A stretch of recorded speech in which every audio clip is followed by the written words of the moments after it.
Evening, folks. Welcome to Everyday KT number 58. And as you can see, we're making kilt pins. So, yesterday, we talked about turning this right there into a kilt pin. And I don't have any with me right here. Because I, like I told you yesterday, put on my old Survivor utility kilt from about, I don't know how many years ago, one of the originals. Because there's like, I don't know, 8 layers of fabric between me and this. And this stuff's really hot. What the hell? Golf balls from the last time I played golf in my kilt. That's probably been about 6 years. So to recap what we did yesterday, I showed you how to make a mold out of this stuff right here. The Castaldo Quicksil RTV jewelry molding rubber. And this is the first half of that mold. And this is the other half. We made that last night. As you can see, it's got those little dots. Those are the registry marks. So that when I put this together, it only fits together one way. Boom. Like I told you last night, I actually made the hole, the spout to pour into. A knife to cut in there and in there, so that hopefully that hole is big enough. Let's see if you can get a good spot on that. The hole in there is big enough for the pewter. This, I made this one today, is another one. The exact same thing. And I actually used a different set of registry marks. This one has 2, the other one has 3. That way I can't get the molds mixed up. As I showed you yesterday, this is the original. As you can see, it is beat to hell. This is ancient. This is brand new. Hey everybody, glad to see you all here. So, what do we have here? This is a Lee smelting pot. It's good for 10 pounds. Generally, you can use it, I don't know, you can use it for whatever you want. I will put the link to where I got it in the comments. I believe it's miniaturemolds.com. I'll double check though. So this thing is hot as hell. Right now it's just under 600 degrees. If I were to take this, as you can see, this is a nail. And it has some residue on it. I'm not putting my hand near there because it's too hot. Pliers. Put that in there. Boom. That was pewter 5 seconds ago. All gone. So that is blazing hot. After it got heated up, I used a fork, as you can see, and I got all the slag off the top, which is this. It's all the random crap that's accumulated over time there. So how this works, how I do it anyway, mind you, I did not train under anybody. I kind of figured this out by YouTubing and reading and a crap load of trial and error. So I showed you these yesterday. These are my clamps that I use to hold the molds. I've got this one where I actually attach the piece of wood so it's flat. I have a second one here where I did not, but I have the piece right here, so it works just the same. How this works, take the mold, right here, both pieces, figure out where the hole is. I point that up, like so. See? Got this, and you've got the hole right there. Make sure it lines up and it's all together. The seams around the edge should be as sealed as possible. Everything should line up pretty good. Now, as you can see right here, if you can, this is the nozzle right there. That's where all the action happens.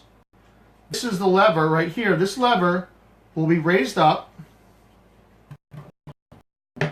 Right here is the pin. This is basically a huge screw that goes all the way to the end here. And it closes this spigot. I lift this up, it brings this out, it opens up the spigot, 600 degree metal spits out the bottom. So when you're first doing this, this is what the pewter comes in. At least for the stuff that I get, comes in these blocks. And they just sit right in top, and they melt really, really fast. If we actually get through what's in there already, I'll just put this in there and you'll see how quick it goes away. So first thing I'm going to do is grab these. Then I'll tell you the rest of what I got going on. I went looking for my welding gloves. I couldn't find them, so these are leather. So these will do for now. So what I have in the process is I'm going to take this. I'm going to have 3 molds. I have, actually I'm going to do 4 different molds. I have the 3 of that new Brotherhood of the kilt pin that I do. And I believe somewhere is, oh, that's the old one, that really cool man with the Scotch pin. The dude standing up. There it is. Okay, sweet. Alright, so remember that little guy holding a Scotch glass? I'm going to try and pour some of those tonight with this really, really, really old mold. It should work. So the process is going to be this. I'm going to take a mold, carefully fill it here, and right here off the screen is a drying, like a cookie drying rack. So the first thing I'll do, stick this here until it's cool enough to actually move. And while that one's cooling, I'll be pouring a second one here. So when this one's done, I take this, put it here. I'll take this and take the mold out of the clamps and set it down here to cool off. What I've found is that if you try to take the pin or whatever you're casting in the pewter out of the mold too fast, it looks like this. This is that piece of slag. Doesn't have enough time to solidify, cool off before you actually messing with it. So try to just let it sit and cool off. That's why I've got 4 different molds that I'm going to work with. Now also, if you remember yesterday, I told you that the RTV, the rubber, this stuff, I showed you this little ball yesterday. You let it sit for too long and it gets really firm. Well, see what happens? It just becomes rubbery. It's like one of those bouncy balls. And that was after about 20 minutes. That used to be very, very pliable. So, I'm not going to mess with that. So, okay. So, once I've poured the pewter into the mold has sat here for a second to cool off, and I've transferred it over to the cooling rack. I'm going to fill all 4 molds with pewter. Now, when I get to the 4th mold, so that means all 4 of the molds I'm using today are filled, I'm going to take the first one I put up and take the pewter out. It'll still be very hot. Right here, I have a simple white bucket of water. I'm going to take the pewter out, stick it in the water, and I'll be done with it until I'm completely done with all of the pewter casting for the night. So we're going to go through whatever pewter is in here. I'm going to get through a couple until I can get the completed process. So I'm going to cast 4 of them here just so you can see. And then we'll call it a night as far as video is concerned, so that we can get about our business. I'm going to keep going until we run out here. That'd make for an awful long video. So one more thing is, you can see here I have this aluminum block. What I do is I use that here to catch any drips that come out, because like I said, this is an older smelting pot and it does leak a little bit, so I use it so that the metal doesn't splatter everywhere. Now, as an example of how really, really hot this is, okay, this is solid metal, right? Now watch this. I'm just going to go like this. Boom, in, and boom. That's what's left. It melted that quick. So you must be very, very, very careful when you're doing this. Okay, so first thing I'm going to do is I'll start with one of the old ones.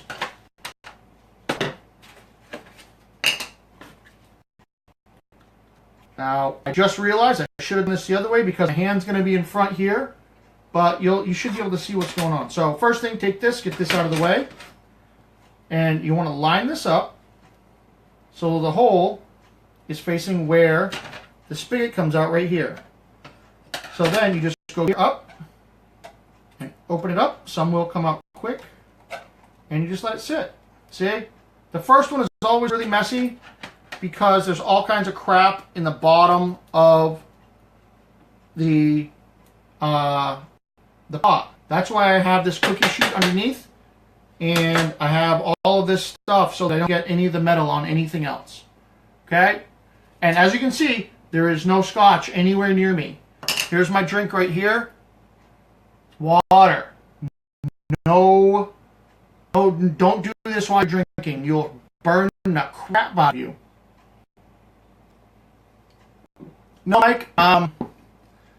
You haven't missed anything, Mike. Chest protection. If you have a leather, like a metal worker's apron, I suggest it. I've got 2 or 3 shirts on. I've gotten to the point now where I don't really splatter this at all. I keep the gloves on because I like my fingers. I keep this on because, you know, shit happens. And you don't get you don't get more than one try with your eyes. So I'm going to start working on the pewter. As you can see, it does spill, makes a little bit of a mess. Just goes right back in the pot. That's the beauty of working with this stuff. You don't have to chuck it if it comes out too quick. So, work on the next mold. I'm going to go ahead here. This one that I made last night. Hopefully, it works. Now, like I said, I didn't have the other piece of wood in here, so I'm just going to put that here, like that. And use this clamp like this. And the reason for having that piece of wood is if you use just a clamp, it just has this small point. It puts pressure directly on the back of the mold where the pin is, which means the pin will be thinner, or whatever you're molding will be significantly thinner. So in some cases, that'll actually prevent it from casting properly. No, I have never drank. I've seen plenty of people in the old Darwin Awards do this kind of stuff while drinking. So here we go with number 2.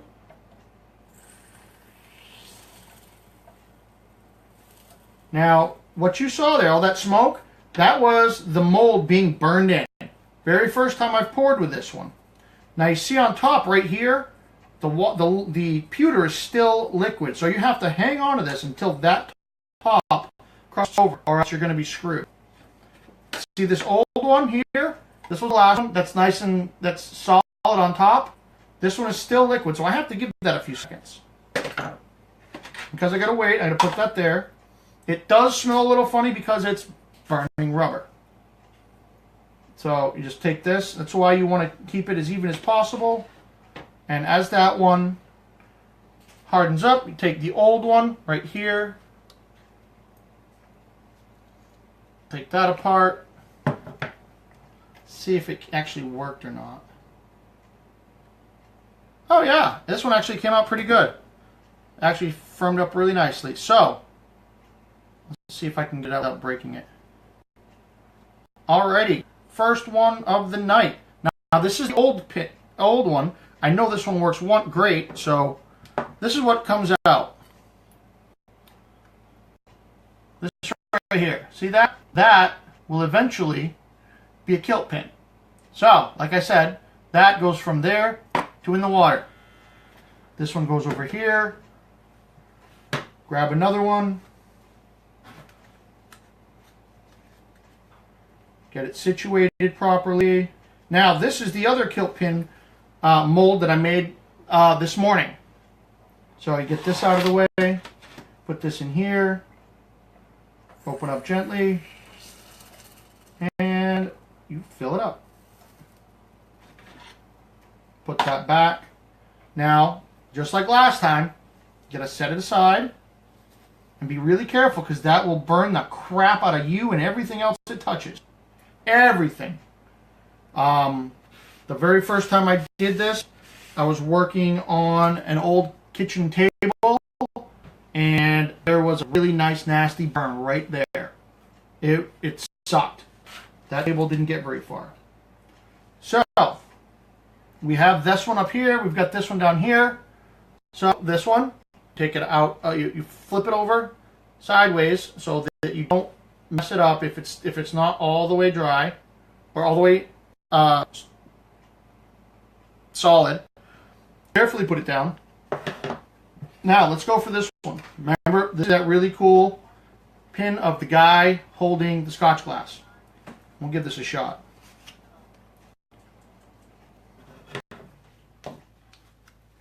Now this one's a little trickier because this one's got that square mold. I used this piece of aluminum to make the mold because it was such a larger piece. So it is a little trickier, but all this has to do with is your aim. Just as long as you can get it in a hole, you're aces. So just gotta go careful and slow.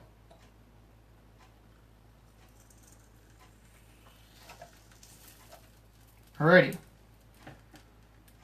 So that one filled up nicely. This one is going to sit there for a sec while it solidifies. Now with this one, if I do it right, I can actually get it to a flat base. So it actually turns into a little dude to stand up. So I'm going to try that. See if I can't get it to smooth out. There we go. Okay, awesome. Okay, that'll sit there for a sec. Now, take this one out, put that over there, and let's see how this one did. This is the one that we made today. Now, when you saw it earlier, you saw how it was all green on the inside. Now, you notice, first time, it actually turns a little whiter. So, it's it does change it a little bit. But this is what came out. It's a little hot, so you gotta be careful, but that's what came out. Let's see if we can get a good shot. See right there? And that bottom piece gets cut off, and I shape it a little bit. And what happens is I then put it in the I don't remember what the heck it was called. Someone on here reminded me of what it was called last night. It's the vibratory stone smoother shaper, or whatever the thingy is called. Anyway, those will all go in that thing. Probably tomorrow. So we're gonna wait. I'm gonna do one more of these, the kilt pin ones, and then I'm gonna show you what the one that with the guy with the Scotch glass looks like. So I'm gonna do one more of these. Now remember, you got to make sure it's all lined up, or it's going to look really funky when you pull them out. This is what happens when you don't get things lined up. See that right there? The headless Kiltman. What happens when you don't do it right the first time. So, here we go. One more. Okay, that one is done. It's going to cool off a second. Sometimes they smoke. And that's the hot pewter burning all of the crap that's in there. Now, one more thing to tell you. When you have your mold under here, there's another way you can tell when things aren't lined up right. And that is there'll be pewter coming out other pieces of the mold where it's not supposed to. You could have it under here and it could come leaking out the bottom side somewhere else. That way you definitely know that things are clearly not lined up right. Whatever you're casting right there, you might as well just stop, dump whatever it is back in the top of the pot. You're done. So this is the one we just did a few seconds ago. As you can see, it came out really nice. This one, and as you can see, that looks pretty cool. And this one, let me see if it worked. That one stands up. It's right there. So some of these will stand up if I actually have them level enough in the bottoms with just enough pewter. So you make yourself a little kilted chess set out of these pieces. So let's see if this monster one is okay to check out. I'm going to show you what this looks like fresh out of the mold. So, as you can see the bottom, I tried to get it as smooth as possible. It's still really warm to the touch, so I'm hoping it's okay.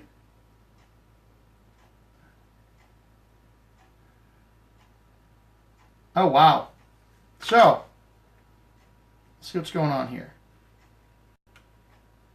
So I have to recast this.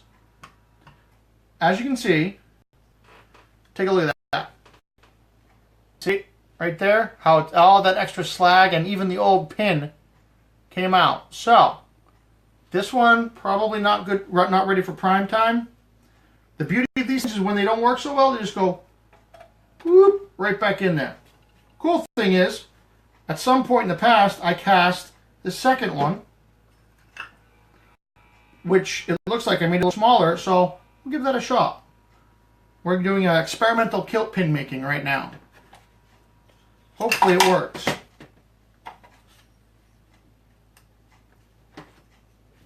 So you take these pieces, the mold, again, hold that together, clamp in the center of both pieces, get that all squared away, make sure it's lined up right. It's all lined up, everything looks good, and we'll try it. Let's give it a shot.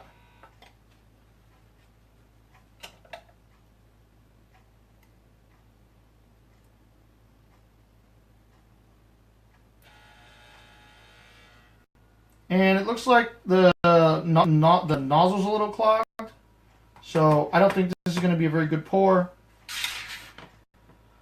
So when that happens, I usually wind up with a pair of needle nose pliers and a nail to clear whatever is in there. Now, remember, this thing gets hot as hell, so you got to be careful. Another thing you can do is, where'd it go? Somewhere around here there's a screwdriver. Here's the top of the pin has a thing, a slot. You just turn it and it helps adjust that. So hopefully that'll work. So that's how you make a kilt pin. And what eventually will happen is these will be tumbled and smoothed out and finished. And at the top, you'll see there's a little divot. Drill a hole in that. And what happens is that turns into a kilt pin. And why thank you, Nathan. I feel like Mr. Wizard. Kilted Mr. Wizard. That's a new one on me. So, I think we're going to forego Kiltology tonight. I think you guys have gotten so much knowledge. I don't want to overdo it on you today. So remember, next time, if you start getting into this, make sure you got plenty of protection on. Make sure you get a nice thick kilt, leather gloves, something for your eyes, a couple of shirts. Got to make sure that when you're doing this, everything's still in working order. So, till next time, be strong. Put a kilt on. And tomorrow, I'll show you how many of these silly things I made. Now, there are 7 of you online right now. Everyone who's on right this moment, I need you all to message me your addresses. Everyone who stayed through the whole thing is going to get kilt pin tonight. Everyone on there, send me a message, and I've got 1, 2, 3, 4, 5. I'll make at least 7 or 8 tonight. So everybody message me your addresses, and I will mail you a fish kilt pin sometime this week. Be strong. Put a kilt on. Talk to you later.